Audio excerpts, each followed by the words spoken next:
Hello my friends, it's the Game Boy Geek here, and today we find ourselves as wizards, also known as mages, in a garden. You'll be sneaking through your neighbor's hedge maze to nab their gnomes while growing your garden to keep the rival's mage from snagging yours. Hedge Mage is a wizard versus wizard prank war where no gnome is safe, and you'll harness your horticulture magic to gather a gnome collection that's bound to amaze. See what I did there? It's for 2 to 4 players, takes 45 minutes to play, is for ages 10 and up, and published by Floodgate Games. Now today we're going to be doing a rule school where I'll teach you how to set up and play the game so that you don't have to read the rulebook yourself. So let's get started.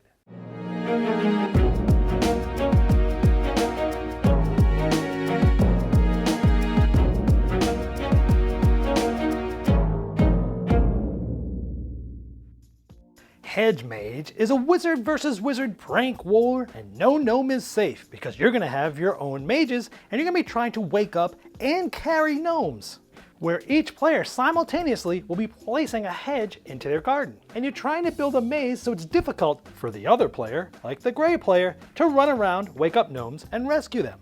Where you're trying to do the opposite, move your mages around, picking up gnomes, and getting to the spot where they magically wake up. Then bring them along the maze, dropping them off, and then allowing them to escape through tunnels. And you're trying to rescue as many gnomes as you can because you'll get more points depending on the amount of them that you rescued. You'll also have a secret goal as well, trying to keep certain ones in your garden from being rescued from the other player. Like sometimes those gnomes want to be in the same row or column as a tunnel, or next to another gnome of the same type, and they'll wake up. But these change each game. And rescuing those gnomes unlocks certain bonuses, like giving yourself extra movements, or even having some spring shrooms allowing you to jump up on top of hedges, getting to be rescued in the tunnel. To set up, you're going to find the gnome enchantment cards. They look like this in the back. Now for your first game, you're going to find these 3 specific cards to place on this board here, like this. The first one is the Planter Enchanter, that's the flower card. The Morel Evate, that's the mushroom, and the pumpkin one is pumpkin. Now, in future games, you can take all the cards of each type, like flower, mushroom, and pumpkin, shuffle them all separately, and so you'll still have one of each, but it will be randomized. The cards that you're not using in this game can be placed back in the box. Everyone is going to get a garden board. Now, you can either place them directly in front of you, or since you're going to be reaching and touching other players' boards a lot in this game, you can place them between the players if you like. Now you'll notice that there are shaded in numbers here. You're going to place the tunnels on the 2 numbers on these cards, in this case 2 and 4. So for example, on our boards we see 2 and 4 here, and each player will place the tunnels on each of those. Now each player is going to select a color, and in this case we're blue. You're going to take the 2 mages of your color, and you'll place them on the tunnel spaces, but not on your board. You're going to place them onto the board of your opponent or rival that is sitting to the right of you, meaning the ones on your board are going to be from the player to your left. Then each player is going to take 4 gnomes of each of the 3 colors, so 4 pumpkins, 4 flowers, 4 mushrooms. And you're going to shake those up and randomly place them laying down on each of the shaded areas on your board. Now you want to make sure you place them face down. That means that they're sleeping, so your board might look something like this.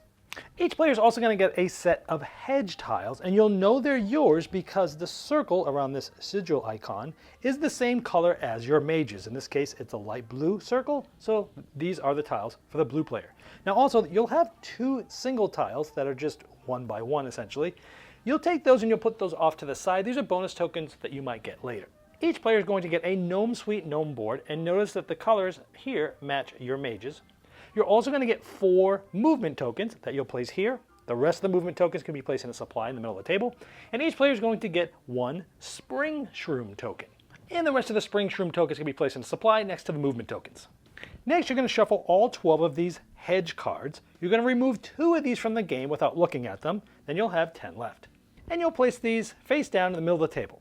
You'll also shuffle the favorite gnome cards that look like this. You'll deal 1 to each player, return the rest of the box. Now you'll keep this secret from other players. These are essentially goals to give you more points at the end of the game. The object of the game is to have the most points in the end. And you're going to get points by different ways. One of them is rescuing gnomes to your Gnome Suite Gnome board, off of your rival's board. You're going to be getting them to your rival's tunnels, going through their mazes and trying to get them rescued. You're also going to be getting points for having gnomes in your own garden that you protected, kept them safe from other players rescuing them. You're also going to get points from possibly your favorite gnome's secret card, like in this case, for the flower gnomes. And you're also going to get points for having awake gnomes in your rival's garden. We'll show you all of these examples a little bit later, but you're trying to have the most points. The game is played over 10 rounds, and each round goes through 2 phases, the maze building phase and the maze running phase. In the maze building phase, someone's going to flip over the top card from the hedge deck. Now notice it has a tile on it. Now you're going to grab that tile of yours that matches that, and by the way, this is all done simultaneously, meaning there's no turns here. All the players are doing this on their own. And then you're going to place that tile on your board. Now keep in mind, your board is in front of you, but it has mages of the player to your left on there. So if I'm the blue player, I might place this like this, even though the gray player's mages are on this board. Now you can flip or rotate the tiles, but you cannot move them once placed. Now tiles don't have to be adjacent, so on a future turn, if this one was being placed, I could place it way out here, for example. Now what you're trying to do, and this will make more sense later, is place tiles to sort of hinder the opponent that is going to be running their mages on your board from going around and picking up gnomes and moving them around. You're trying to make it hard for the mages to go around and wake up gnomes and move them around. Again, that will make more sense later as you see how this is done. Now tiles can never hang over the edge. They can never be placed on any piece. It always has to be on the board where it's not covering anything, including never covering another tile. Also, you can never wall off any part of the board, so placing it here is illegal because it's walling off these 2 spaces. Now let's say it was a future turn I was placing this, you can never make it so that there's a 2x2 or larger grid of hedge tiles like that. Well, because that's a bush, not a hedge. Now during this maze building phase, when the card is flipped and everyone's grabbing that hedge tile, once per game, you can decide to use your 2x1 hedge piece instead of this. Now once you place that tile, you're going to get a certain amount of movement points depending on the amount of sigil icons you see. So at the beginning of the game, there's going to be just 1, but as the game goes on, you can get more and more movement points. However, let's say this turn is when we placed this tile here. Now to calculate the movement points, you're going to look at this tile and you're going to look both in horizontal and vertical directions of this tile, and you're going to see how many of these sigil icons there are. So if we look horizontally, there's 1 here. Of course there's 1 on the one that we placed. Now if we look vertically on this tile, it's 3 wide. So we look at 3 wide up, 3 wide down, all the way through your entire board. This one is within that, and so is this. So right now we have 4 movement points. Notice that even though this tile is within this tile's vertical range, the sigil icon is not. It's not in this row or this row, which would be where this tile is, and it's not below or above this. So even though this tile is a little bit in the grid, the sigil is not. So this does not count towards our movement points. So let's assume this is where we are. It's the 5th round because that's the 5th tile placed. We have 4 movement points, but remember, we're the blue player. Now to use those movement points, we go to the maze running phase. And again, this is simultaneous. You're going to be moving your colored mages. Remember, they're on a rival's board, but you're going to be moving them, trying to wake up and rescue gnomes. So with those 4 movement points, we're going to be moving our mages. Now let's just say this is how our board looked. We'd probably actually have a little bit more done this far in the game, but to lay the foundations of the different things you can do, we're going to start like this. So in this case, both of our mages can move up to 4 movement points. And movement points allows us to move orthogonally. So up, down, left, right, never diagonally. Now even though both of my mages have 4 move points, you don't have to use them all at once. You could move 2 move points with this one, then 1 or 2 with this one, then this one. You just keep track of how many you've used for each of your figures there. And again, since none of my gnomes are woken up yet, right now I'm just moving my mages. So let's say I move this mage 1, then 2. Now from the ground, which is where they're standing on, you can never directly move on top of a hedge because, hey, it's tall, right? Now for 1 move point, the mage can pick up a gnome, assuming it doesn't already have one, whether it's asleep or awake. So this is adjacent, so for its 3rd move point, it's going to place it here, making sure it's still asleep. Now, if you remember these enchantment cards, each of the gnome types has a specific thing that will make it wake up. And we have that purple flower gnome, and we can see it needs to just be in the same row or column as a tunnel. And being with a mage or being held by a mage counts for this. So at this point, this gnome will wake up. Now, when waking up a gnome, you can either place them flat on the board, face up like this, or you could just stand them straight up like this. I'm going to place them like this because it's easier for you to see with a top-down camera. Now remember, this mage has used 3 of its 4 movements, but let's say I use its 4th movement like this. So theoretically, that mage is out of movements. Now, you get 4 points of movements of every one that you can move. And because that gnome was awakened now, it actually also can get 4 points of movement. As long as a purple gnome has not been moved, well, it can move the full movement points, up to, so 4.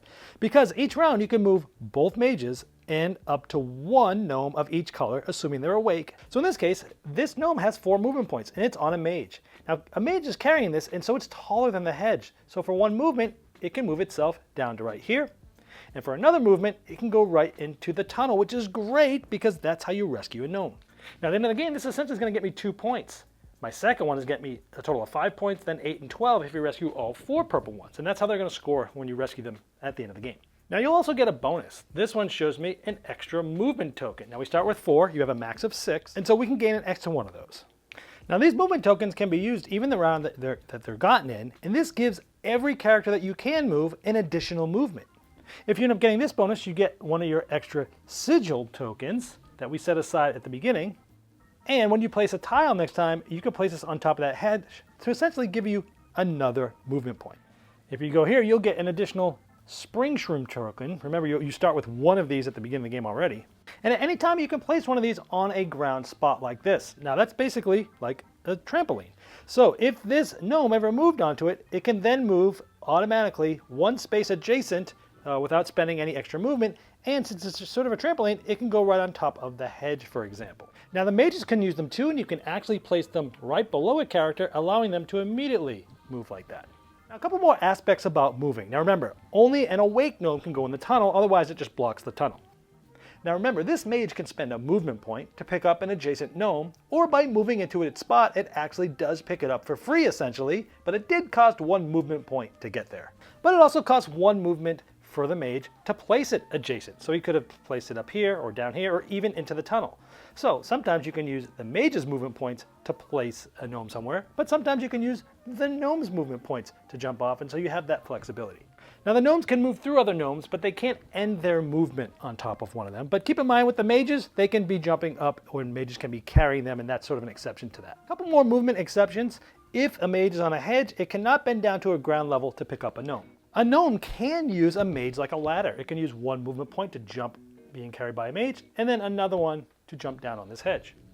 Now of course this always assumes that the mage is not already carrying another gnome. And also when taking movement points, it's independent. So I could move this mage carrying this gnome, let's say it had 4 movement points, 4 spots, and then move the gnome its movement points, assuming that purple one has not moved yet this turn. So you can sort of cascade movements and get pretty far on the board. So after you've done the maze building phase and the maze running phase, you start again in the next round. And this game will end at the end of the 10th round, which means there'll be no more cards left in the hedge deck at the end of that maze running phase of that 10th round. Then everyone's going to score points. Now we look at the gnomes that we've rescued, and we look at the points of the furthest one to the right. This is 12 points. This one's 6, and this one's 4. We're also going to get points from our favorite gnome bonus card. Remember, this was secret. 3 points per flower gnome in our garden at the end of the game. So ones that we protected from the other player. And remember, that means how good of a job you did building a hard maze for the other player to rescue gnomes from. You're also going to get 2 points for any gnomes in your garden and 1 point for any awake gnomes in your rival's garden. Those are ones that you've already awakened but they didn't quite get rescued yet. Now to keep score, you'll take the enchantment cards off the board, flip it over, it becomes a scoreboard, and you'll use the tokens to keep track of everyone's score. Whoever has the most is the winner. If it's tied, the one with the most movement tokens wins, and if it's still tied, the shortest player wins. Now that you've experienced the base game, you can get the expansion, Blizzard Wizard, which adds ice gnomes, skis, winter events, and snow fort tiles. Well, I hope that helped you dive right into Hedge Mage faster than you normally would if you had to read the rulebook yourself.